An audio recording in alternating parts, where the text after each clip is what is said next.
of the crescent moon, which now adorns virtually every mosque I know of. I've taken pictures of mosques all over the United States. Doesn't matter if it's a Shiite.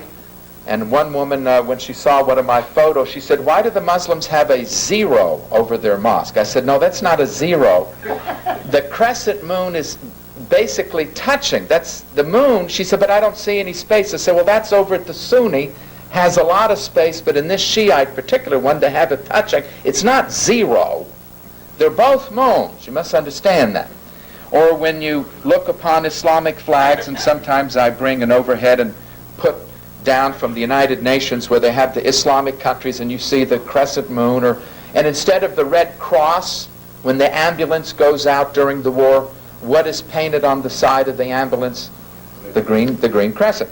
So that obviously, as you think about it, there is a question that does come to mind. And I think the question is proper. I think the question is one of curiosity. I'm often asked when I lecture to students in a university setting, what is the secret of scholarship? And I say curiosity. Now, true, curiosity killed the cat, but satisfaction brought it back. But I'm curious. I just want to know. And, I look at the symbol of Christianity. It sits on every steeple. It's a cross. And I see people running around wearing crosses. And then I look at some of my Muslim friends, and they got caps with crescent moons and stars, and I see Islamic flags, and, I see that all over the place. And I see the artwork, and I see this stuff, and I get curious. I said, well, the cross is the symbol of Christianity because the Apostle Paul said, "God forbid, save that I glory, except in the cross of Christ Jesus my Lord." So the cross is central. It's the symbol of the greatest moment of victory when Christ died for the sins of his people and Satan was defeated. Well, the crescent moon has become, whether people like it or not, a symbol of Islam, and a symbol that is quite easy for people to see and to understand. And the question naturally arises, why in the world did this symbol arise? Well, the first comment has to do with a few things in the Quran itself. Within the Quran, you have swearing by the moon, not by Allah, but by the moon. And you have various surahs, for example, Surah 91 and verse 2, by the moon. Or again, Surah 84 and verse 18, by the moon. Surah 74 and verse 32, by the moon. He's swearing by the moon. Other places he's swearing by the stars. And particularly the morning and the evening star, which is Al-Suhara, one of the daughters of Allah. And he swears by the star. And he swears in that case by the morning evening star. But he also swears by the moon. One example, for example, let me turn to this one. You have an interesting note by Yusuf Ali. And I think it's important that we are quoting sources that you cannot accuse of being an Orientalist. Yusuf Ali was not a Christian. How many of you understand this man was not a Christian missionary? He's not out to get people to believe in Jesus Christ. No way. So when he puts footnotes in here to explain something, in this case, here in Surah 74, verse 32, yea, verily, by the moon. You see, by the moon. He gives a footnote. And this is what he says. The moon was worshipped as a deity in times of darkness. Now the phrase means pre-Islamic times, which they refer to as the age of darkness. But the moon was worshipped as a deity by the pagan Arabs. The same thing with the star. Why did he have to swear by the star? Well, this led me to a very simple question. What did these symbols mean before Muhammad? Which is a question of fact, a question of history. Again, this is different from a question of relevance. Someone would say, well, I don't care.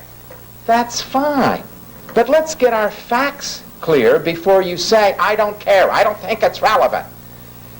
But let's agree with the facts before we decide whether or not they are to be viewed as relevant. Well, my search took me not only through the Library of Congress, it took me to some of the great archaeological departments, University of Pennsylvania, Columbia University, Georgetown University, other places with material from Oxford and Cambridge. And as you look at the ancient world, what astounded me is that archaeologists have slowly but surely dug up out of the sand symbols, statues, amulets, wall murals, pottery, really old bread baked in the form of a crescent. And that's worse than day old. We're thousands of years old bread. And what is found is that regardless of where you go in the ancient world, you are surrounded by the recurring symbolization of the crescent moon, and often a star or two, or sometimes 3 stars placed next to the moon.